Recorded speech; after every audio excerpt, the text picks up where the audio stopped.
Salut les fous! Aujourd'hui, on va répondre à vos questions. C'est une belle liste site, on va faire le tour.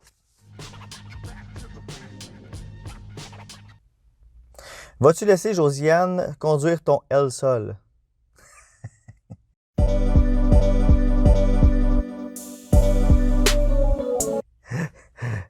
Non. Pourquoi elle n'est pas 4WS? Le pourquoi? Un véhicule 4WS, les roues à l'arrière, quand il tourne, at large, il tourne environ de 5 à 10 %. C'est juste un petit poêle. Et après tant de km/h, ça s'annule, ça ne marche plus.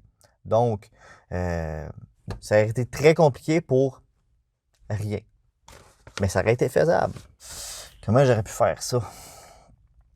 Pour que les roues arrière ils tournent autant, il a fallu que je mette un shaft avec un pignon. Qui fait tourner le volant. Hey, ça aurait été fou, là, ça aurait été malade, mais pas sûr que j'ai pas le goût de prendre une curve et que le véhicule tourne de même. Non. Qu'est-ce qui a été le plus dur? Ça va vous paraître très surprenant, mais la maudite boîte à air. J'ai changé de design au moins 10 fois facilement. C'est très compliqué, pour vrai.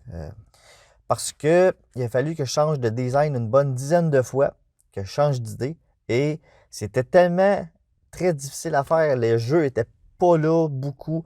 J'avais pas une grosse marge de manœuvre. Alors, ça a été très, très, très difficile pour la faire d'origine. J'aurais pu mettre une grosse boîte soudée, puis avec l'air, puis ça aurait été parfait, ça aurait été facile. Mais le but du véhicule, c'est qu'il ait l'air le plus d'origine possible. Ouais. Le swap moteur, c'est pas dur. Le swap électrique, c'est pas dur. La valise de poche en avant, pas dur. La boîte à air, très difficile. Tu penses en avoir pour combien de temps avant de terminer ton build complet? Pour les amateurs de voitures modifiées, un build n'est jamais fini. Mais pour le rouler, techniquement, je dois avoir fini d'ici à la fin d'hiver. Donc, été 2022, je devrais être capable de rouler avec ma voiture. Peut-être. Si tout va bien. Mais il reste encore beaucoup de choses à faire. Il y a une très grosse liste là. Que je finisse le compartiment moteur. Je le peinture.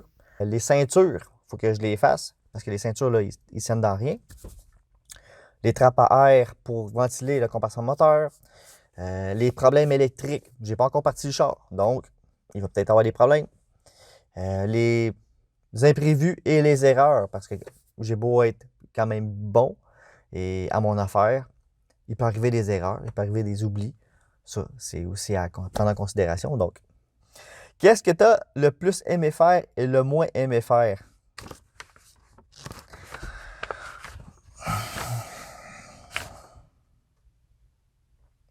Le moins aimé faire, la boîte à air. Hein?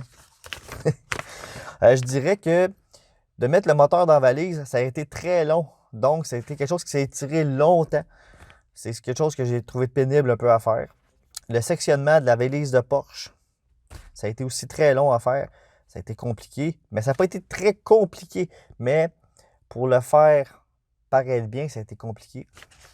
Ce que j'ai aimé le plus faire, le Shift Linkage Inverter, ou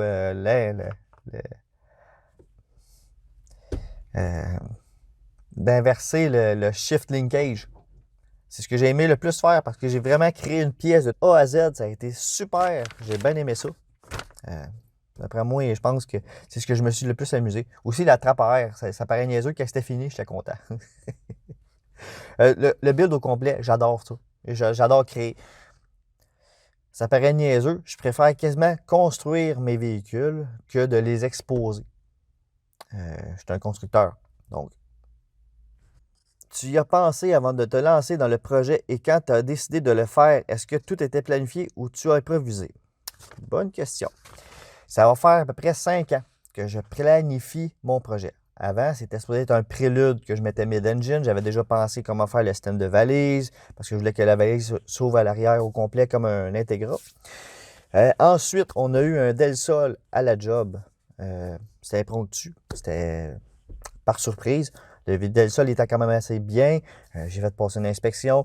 Donc, j'avais des pièces qui traînaient, j'avais des shells de prélude. C'est pour ça que j'ai beaucoup de pièces de prélude dans mon build, parce que j'ai 2 shells de prélude qui traînent. Donc, j'ai pris le devant d'un prélude, le filage d'un autre. J'ai beaucoup de pièces de prélude pour le faire, donc ça a bien tombé.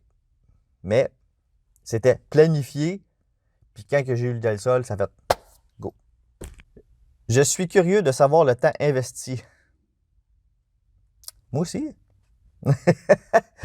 Non, pour vrai, ça fait beaucoup d'heures. Je n'ai pas calculé mes heures, mais environ, pour refaire un véhicule comme ça, je calculerais environ 6 mois.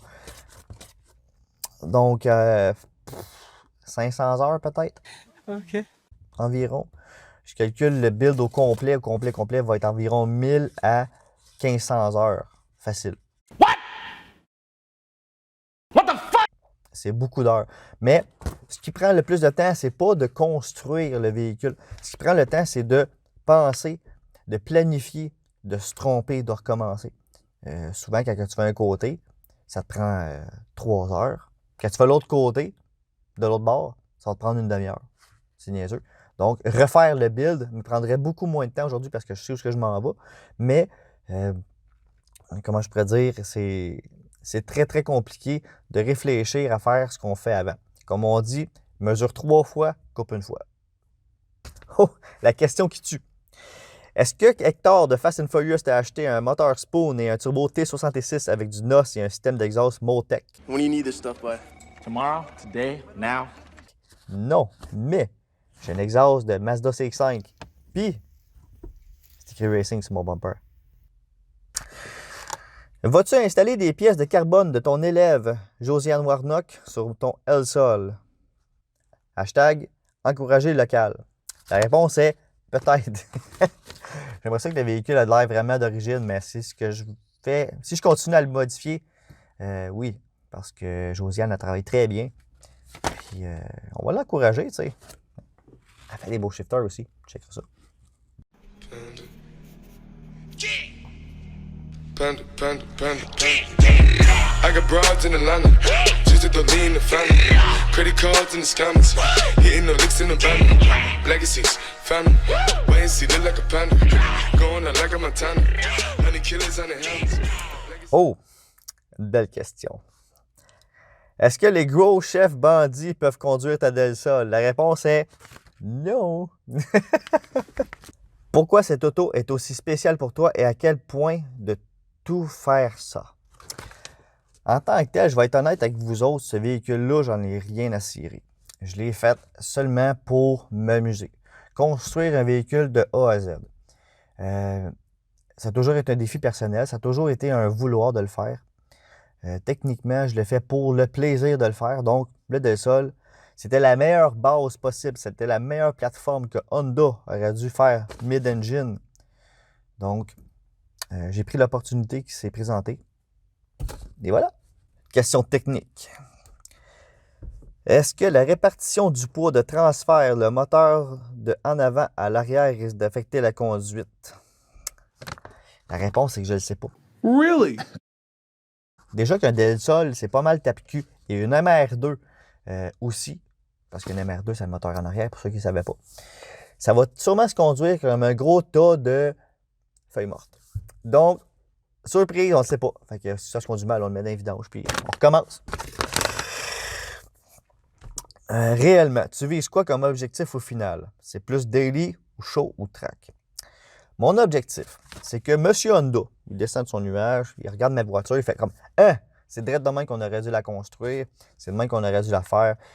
C'est mon but. » J'aimerais ça que quelqu'un qui voit le Del Sol pense vraiment que c'est une édition mid-engine.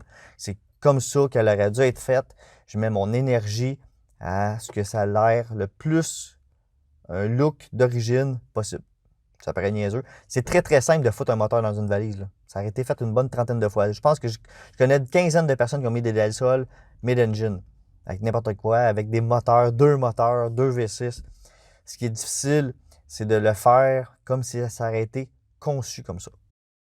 Pourquoi un Del Sol? Techniquement, un Del Sol, après avoir fait toutes mes recherches, c'était soit un CRX, soit un Del Sol. Le Del Sol, c'est la meilleure plateforme. La valise est très grande à l'arrière. On peut mettre un moteur volumineux dedans. Le tunnel en dessous de la voiture qui ressemble beaucoup à un tunnel de CRV, on peut mettre une fuel cell dedans. En avant, on a de la place. Donc, puis c'était déjà à 2 places. Donc, c'était la meilleure plateforme possible pour un Honda pour le mettre mid-engine. Pourquoi un H22? Un H22, c'est un moteur que je connais beaucoup. Le moteur était déjà dans le prélude que je roulais avant de le piécer pour mettre dans le Del-Sol. J'en ai un dans mon Accord et j'en ai 2 autres de spare. C'est des transmissions que je connais beaucoup. C'est une mécanique que je connais très bien, puis ça s'est donné que j'avais ça qui traînait. Donc, c'est magie. Combien un tel projet peut nécessiter de connaissances côté modification? C'est une très bonne question. J'ai fait de la mécanique, j'ai fait de l'électricité, j'ai fait de la carrosserie, du sectionnement, de la soudure. Je crois qu'il faut avoir vraiment un éventail très exhaustif de qualifications pour faire un véhicule comme ça. Je touche à tout dans mon métier et je suis un passionné, donc je suis capable d'aller chercher toutes les ressources possibles.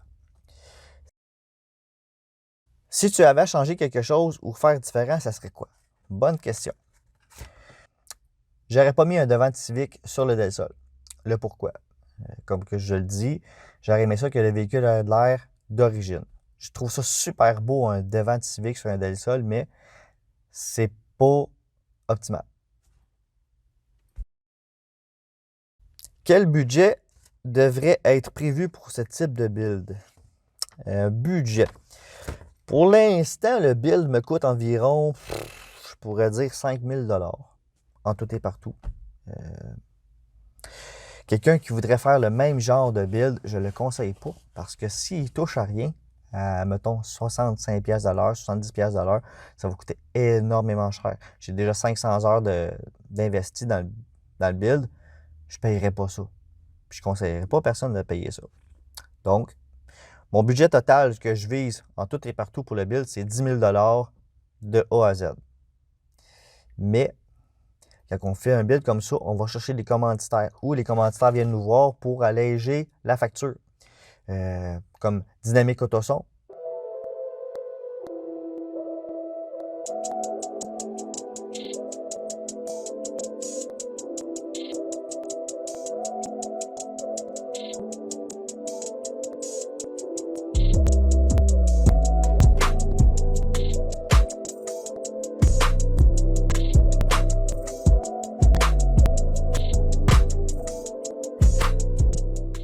Ils vont fournir des coilovers. Ils vont fournir des pièces plus long du build, des cadrans.